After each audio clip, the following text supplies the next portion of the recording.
7वें record केंद्रीय budget में निर्मला सीतारमण ने प्रमुख रोजगार योजनाओं की घोषणा की और नई कर व्यवस्था में कर संरचना को भी संशोधित किया है, जबकि पुरानी व्यवस्था में स्लैब अपरिवर्तित रहे हैं। बाद में प्राइम मिनिस्टर मोदी ने उन्हें संतुलित बजट के लिए बधाई दी।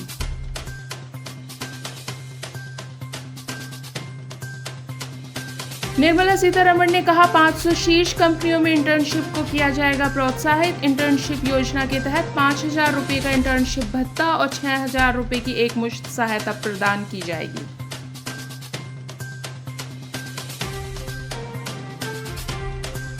सोने चांदी के दाम कम होने की उम्मीद। निर्मला सीतारमण ने बजट में ऐलान किया कि सोने और चांदी पर कस्टम ड्यूटी कम करके 6% कर दी गई है। पहले यह ड्यूटी 15% थी। प्लेटिनम पर भी ड्यूटी घटाकर 6% कर दी गई है।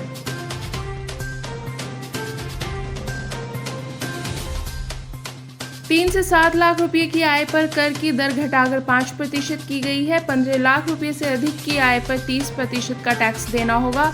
वेतनभोगी कर्मचारियों के लिए मानक कटौती बढ़कर 75,000 रुपए की गई है।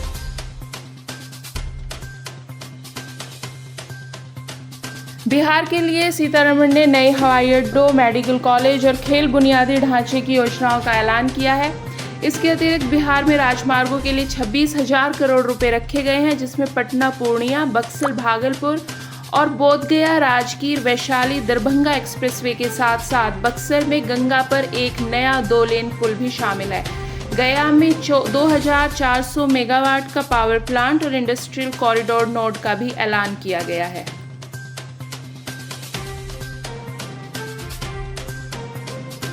कांग्रेस के बजट के बाद आई प्रतिक्रिया में कांग्रेस नेता पी चिदम्बरम ने तंज कसते हुए कहा कि मुझे यह जानकर खुशी हुई है कि वित्त मंत्री ने चुनाव नतीजों के बाद कांग्रेस का लोकसभा घोषणा पत्र पढ़ा है। मुझे खुशी है कि उन्होंने कांग्रेस घोषणा पत्र के पृष्ठ 30 पर उल्लेखित रोजगार से जुड़े प्रोत्साहन को वस्तुतः अपनाया है। मुझे इस बात की भी खुशी है कि उन्होंने कांग्रेस घोषणा पत्र के पृष्ठ 11 पर वर्णित प्रत्येक अप्रेंटिस के लिए भत्ते के साथ साथ अप्रेंटिस योजना भी शुरू की है। काश वित्त मंत्री ने कांग्रेस घोषणा पत्र में कुछ अन्य विचारों की भी नकल की होती, चिदम्बरम ने कहा।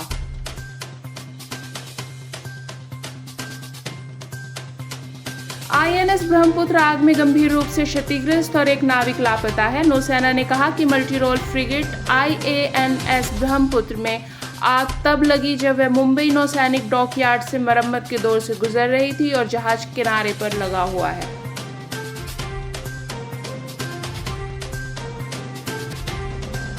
छात्र नेता ने रोजगार कोटा के खिलाफ बांग्लादेश में विरोध प्रदर्शन को 48 घंटे के लिए स्थगित कर दिया है।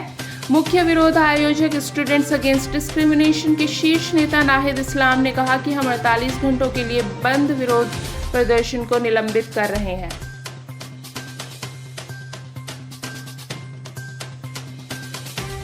चीन, ऑस्ट्रेलिया और भारत ने वन क्षेत्र में सबसे अधिक लाभ कमाया, FAO रिपोर्ट।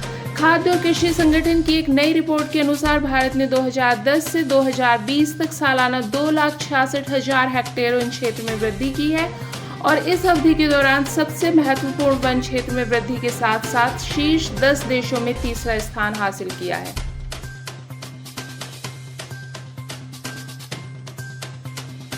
अजीत आगरकर ने कहा कि ड्रेसिंग रूम से मिले फीडबैक ने सूर्य कुमार यादव को कप्तान बनाने में मदद की है।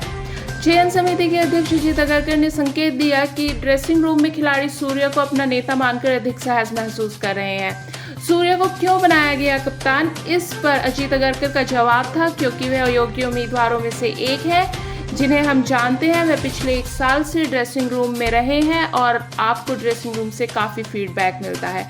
आगरकर ने टीम के रवाना होने से पहले मुंबई में संयुक्त संवाददाता सम्मेलन के दौरान कहा कि उनके पास एक अच्छा क्रिकेट दिमाग है और वह अभी भी दुनिया के सर्वश्रेष्ठ T20 बल्लेबाजों में से एक हैं।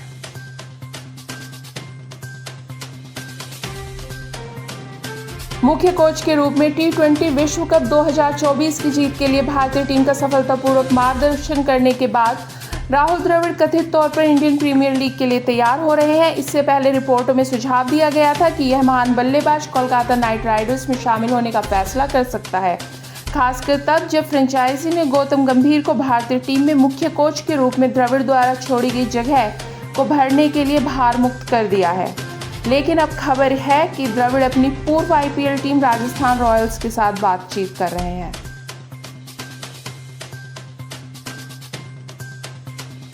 अभिनव बिंद्रा को इंटरनेशनल ओलंपिक कमेटी द्वारा प्रतिष्ठित ओलंपिक ऑर्डर से सम्मानित किया गया। बिंद्रा को ओलंपिक गेमों में उनकी उत्कृष्ट सेवाओं के लिए यह पुरस्कार आधिकारिक तौर पर 10 अगस्त को पेरिस में 142वें आईओसी सत्र के दौरान सौंपा जाएगा।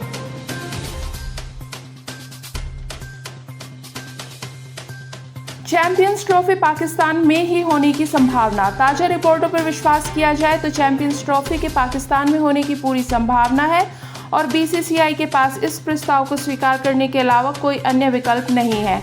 आईसीसी की वार्षिक आम बैठक 22 जुलाई को हुई, जिसमें पीसीबी प्रमुख मोहसिन नकवी और बीसीसीआई चीफ जय शाह ने भाग लिया।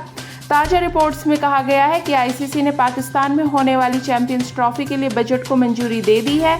साथ ही हाइब्रिड मॉडल के लिए कोई अतिरिक्त बजट आवंटित नहीं किया गया है।